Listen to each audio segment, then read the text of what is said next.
Rodrigo se queda, les amis. Le quotidien espagnol AS nous annonce ce matin que le Brésilien du Real Madrid pourrait rester dans la capitale espagnole. J'espère que vous êtes en pleine forme. Nous sommes le mardi 26 août, c'est l'heure de votre revue de presse internationale. On va aller absolument partout avec notamment une grosse page italienne également, mais on ouvre avec l'Angleterre et un nouveau visage. Monsieur Rio Grande, comme ça pour un jeu de mots à l'anglaise comme d'habitude. Ce jeune homme, les amis, il a 16 piges. C'est Rio Ngoumoura, le nouveau talent de Liverpool qui hier a donné la victoire aux Reds à l'ultime seconde dans le temps additionnel sur la pelouse de Newcastle. 3-2. Ça a été un match de fou furieux. Gravenberch et Ekitike, les buteurs de Liverpool. Mais Newcastle a tenu, malgré un carton rouge, pour aller jusqu'au bout du bout. Et puis cet homme est sorti du banc pour inscrire le but de la victoire avec en toile de fond, vous le savez, Isaac de Newcastle qui veut rejoindre Liverpool. Et si le talent était à la maison, voici le nouveau visage aujourd'hui de Liverpool pour ce succès. 3-2 en marge. Je vous montre rapidement. Petit problème à Manchester United avec Bruno Fernandes. Affaire à suivre. Gros problème en revanche pour Arteta du côté de Arsenal, puisqu'il va devoir faire sans Bukayo Saka pour 4 semaines, les amis. Un mois d'absence pour Bukayo Saka. Affaire à suivre. Le Real Madrid est donc ici avec Rodrigo à la une du quotidien AS. On y vient. Regardez. On est ici. Rodrigo se queda. Rodrigo reste ou resterait. On va mettre tout ça au conditionnel. Avec ici en titre, le Brésilien aurait convaincu Xabi Alonso après son match à Oviedo. Je vous rappelle qu'il avait été titularisé par Xabi Alonso. C'était une surprise. Vinicius sur le banc, comme on avait vu la surprise de Trent Alexander-Arnold d'envoyer sur le banc, Carvajal titulaire, Mastantuono également titulaire. Rodrigo avait parfaitement capitalisé, bonifié ce temps de jeu, 60 minutes. D'ailleurs, après ces 60 minutes, changement avec Vinicius, il n'avait pas trop apprécié ce changement. Pour lui, c'était comme une finale de Ligue des Champions pour montrer tout son talent. Eh bien, cette heure de jeu aurait suffi vraisemblablement, avec la préparation également estivale, à convaincre Xabi Alonso, selon les confrères de AS, pour rester au Real Madrid. Attention, je vous rappelle que aucune offre officielle sur la table du Real pour éventuellement venir le chercher. Je vous rappelle que Manchester City a un œil sur lui avec le départ éventuel, vous savez, de Savinho du côté de Tottenham. C'est intéressant, le marché n'est pas encore terminé, on met tout ça au conditionnel, mais vraisemblablement, il resterait au Real Madrid. Je pense, ce n'est qu'un avis, une opinion, pas de l'information, qu'il devrait rester au Real Madrid. Affaire à suivre, car regardez la une de Marca. Le retour de la méritocratie. Vous l'aurez compris. Si vous êtes bon, si vous vous entraînez, si vous courez, boum, vous avez une place sur la pelouse avec la photo choisie. Mbappé avec Vinicius, les amis, car Xabi ordonne, Vinicius répond. Voilà le moment où il est entré en jeu. On n'attendait pas du tout Vinicius sur le banc et Rodrigo titulaire. Il entre en jeu pour offrir sur 40 minutes, eh bien peut-être sa meilleure version depuis des mois et des mois, avec but marqué et la passe décisive impeccable. Le père Vinicius qui revient peut-être dans le game. Celui qui est dans le game, à n'en pas douter, c'est Aurélien Tchouaméni. Côté Real Madrid, regardez les amis, il met un pas en avant. Il est dans l'autorité, il est dans les patrons du Real Madrid aujourd'hui. Il retrouve lui aussi sa meilleure version dans une position idoine, juste devant la défense, position très axiale pour lui. Il devient l'un des leaders du Real Madrid. 6 ballons récupérés dans ce match, dont un qui amène le premier but du Real Madrid. 93% de réussite de passe pour Aurélien Tchouaméni. Ça sent la grosse saison pour le Français également du Real Madrid. Affaire à suivre. Le Barça, énormément d'actualité, les amis. On y va. On ouvre avec la une. Mundo Deportivo. Todos enchufados. En espagnol, quand vous faire enchufar, c'est allumer, mettre le courant. Il a allumé tout le monde, le père Hansi Flick avec l'ensemble du groupe autour de lui. Pour vous dire quoi? Qu'en 2 matchs de championnat, les 2 premiers matchs de championnat, il a utilisé tous les joueurs possibles, sauf Iñaki Peña, le gardien qui va partir d'ailleurs.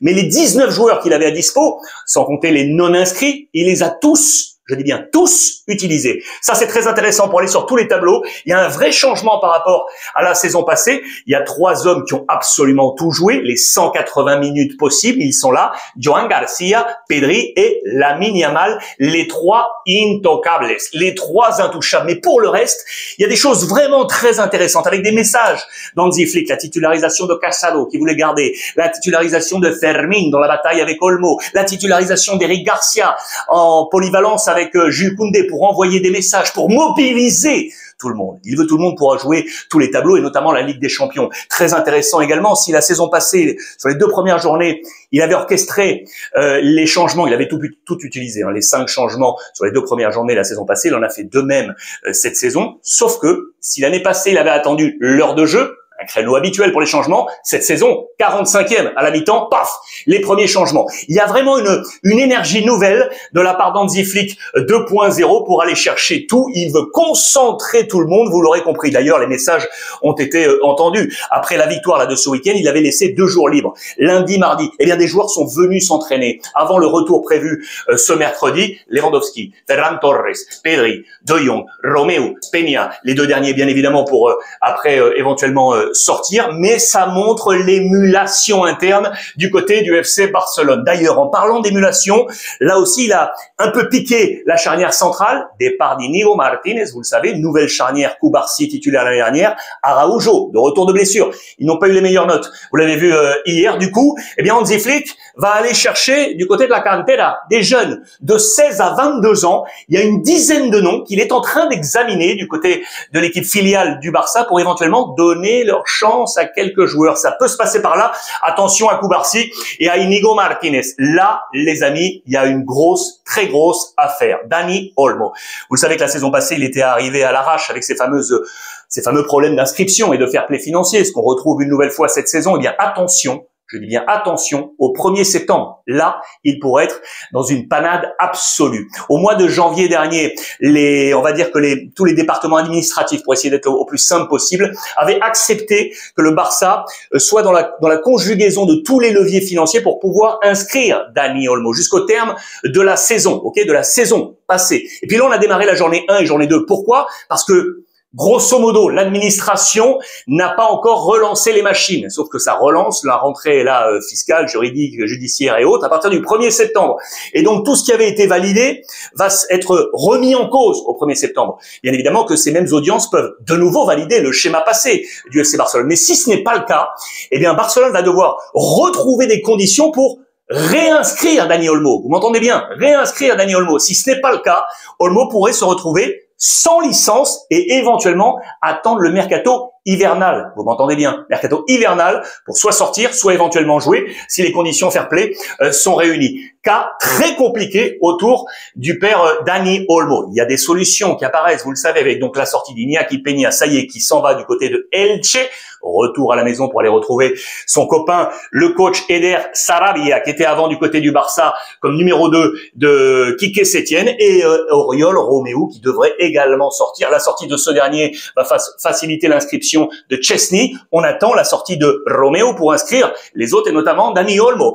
Il y a des cas vraiment ultra chauds, les amis. Lewandowski, ça c'est intéressant. Va-t-il être titulaire face au Rayo Vallecano dans cette concurrence, dans cette émulation? Ça y est, il semble être revenu à punto, à 100%. Il est entré en jeu lors du dernier match. Il avait manqué, souvenez-vous, le trophée Gamper et la première journée face à Mallorca. Il veut revenir. La concurrence dans ce fameux poste de numéro 9 avec Ferran Torres. Rashford, lui, sent la confiance d'Hansi Flick dans ce mouvement populaire d'Hansi Flick. Il l'a fait jouer, vous l'avez vu, titulaire lors du deuxième match côté gauche en mettant Rafinha à position axiale de media punta. Il était sorti ensuite, mais c'est très intéressant. Rashford devrait accélérer sa mise en place du côté du FC Barcelone. Et là, je vous emmène, c'est dans les colonnes du Mundo Deportivo. Je pense que avoir été l'un des premiers à vous en parler très sincèrement sur le territoire national ici en France, je pense à tous mes copains camerounais, parce que monsieur Eta Eyong, je vous en avais parlé comme une véritable pépite qui était dans l'équipe B de Villarreal, formé à Cadiz en Espagne. Il est en train de cartonner, les amis, et tous les gros clubs européens le veulent, dont le FC Barcelone. Pourquoi? On nous dit qu'il aurait une clause libératoire entre 5, certains évoquent 5, d'autres évoquent 10. C'est une affaire à suivre. Si c'est 5, c'est très intéressant. C'est une opération low cost éventuellement. 21 ans, les amis, 21 ans. La saison passée, en première de REF, comme on dit, les premières divisions inférieures du côté des jeunes avec Villarreal, la saison passée, il avait inscrit 19 buts et 6 passes décisives. Là, Marcelino l'a tout de suite monté dans le groupe 1 en 2 journées, une passe D, un but. C'est vous dire, avec tout le temps de jeu joué, ça peut être très intéressant. Alors attention, il va observer également ce que fait Villarreal sur le marché des transferts, parce que Dovbyk, l'attaquant de Rome, serait sur les tablettes de Villarreal. Si ce dernier venait à rejoindre Villarreal, le temps de jeu d'Eta Eyong pourrait se réduire. pourrait y avoir une interrogation. Affaire à suivre, mais suivez-le bien. Suivez-le bien. Le Barça, des clubs de première ligue en Italie, tout le monde est en train de le suivre. Joueur ultra intéressant. Affaire à suivre. Avant de filer en Italie, dernière information concernant le Camp Nou. Là, ça sent pas bon non plus. Vous savez qu'on veut absolument le Camp Nou pour le match du 13-14 septembre face à Valence. Pour l'instant, ce n'est pas le cas. Aujourd'hui même, visite des cellules spécifiques de la mairie de Barcelone pour donner les accords pour l'entrée du public. On aurait déjà les accords vraisemblablement de structure pour dire que la structure est bonne. On peut maintenant aller chercher l'accord de la mairie pour le public. Ça se passe aujourd'hui. Mais attention, tout n'est pas encore en zone d'ouverture.